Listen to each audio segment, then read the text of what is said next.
How to pay for Prime Video subscription. Hello everyone, I am Vishaka and welcome to our channel. Now let's get right into the tutorial.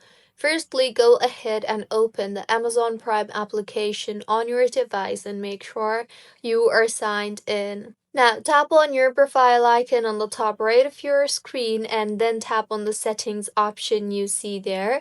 You will then see the option for Prime and subscription. So tap on that, and now in the interface that you will be led to, you will be able to see all the type of subscriptions available for Prime Video.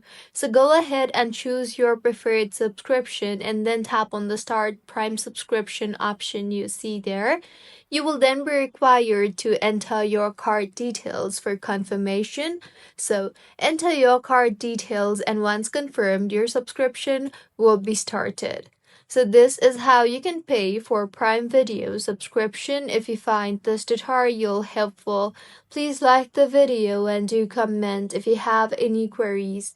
Also, do subscribe to our channel for more helpful tutorials like this.